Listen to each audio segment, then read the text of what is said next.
Bonjour les amis, pour moi il n'y a pas photo, l'événement mondial de l'année, celui qui marque le plus l'existence des uns et des autres, c'est la victoire de Donald Trump aux élections présidentielles américaines le 5 novembre 2024. Parce que c'est quelque chose, et j'y reviendrai, qui va bouleverser la face du monde, et pour le meilleur je pense pour l'humanité, et appelons-le ainsi, ce miracle n'a été possible que parce que le 13 juillet 2024, Donald Trump, à Butler, a échappé miraculeusement à un attentat, c'est-à-dire que le tireur, fanatisé par toute la propagande véhiculée contre lui par les démocrates et par les médias de propagande depuis des années et des années, donc le tireur a essayé avec un fusil à lunettes à une centaine de mètres de là, ce qui est invraisemblable d'ailleurs que ça a été possible, de l'exécuter, et Donald a tourné la tête juste au bon moment, la balle lui ayant touché l'oreille. Il faut d'ailleurs remarquer qu'il a fait preuve d'un sang-froid exceptionnel. Il a fait preuve d'un sang-froid exceptionnel pendant l'attentat, en ne montrant aucun signe de panique, en levant le poing et en criant fight, ce qui est quand même exceptionnel comme qualité de battant, de guerrier, de combattant et tout. Et puis après, il a repris la campagne comme si rien n'était, alors qu'il sait très bien qu'il est un miraculé et qu'il était condamné à mort par ceux qui ne voulaient absolument pas le voir arriver à la tête de l'État. Il y a eu une deuxième tentative d'attentat près de son golfe, et on sait que le régime iranien avait monté également des possibilités d'attentats payant des tueurs à gages et tout pour éliminer donc Donald Trump. Alors, je ne suis pas croyant,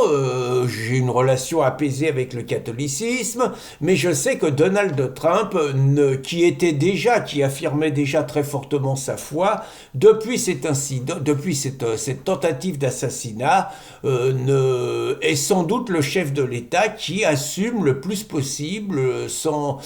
la moindre réserve, sa foi chrétienne, ses croyances et tout, et qui explique que c'est Dieu qui a voulu qu'il soit encore en vie. Alors c'est un miracle parce que c'est maintenant, dans 3 semaines, Donald Trump va être le 45e président des États-Unis. Il aurait déjà dû y être il y a 4 ans, où donc il a été volé comme au coin d'un bois, et on peut lui faire confiance pour relancer les enquêtes qui ont été complètement étouffées sur ce plus gros coup d'État électoral de l'humanité. Donc Donald Trump va changer la face du monde, il va changer la face des États-Unis d'abord, ça va être la fin du wokisme, il va faire un nettoyage énorme dans l'État profond américain. Ça, c'est très clair. Il va mettre fin à l'invasion migratoire alors que les démocrates prévoyaient de régulariser des millions et des millions de clandestins. Et il va réaffirmer quelque part une volonté de paix des États-Unis, mais de paix militaire, mais que par contre, Donald Trump n'est pas l'ami des Français, il n'est pas l'ami des Européens, il n'est pas l'ami des Russes.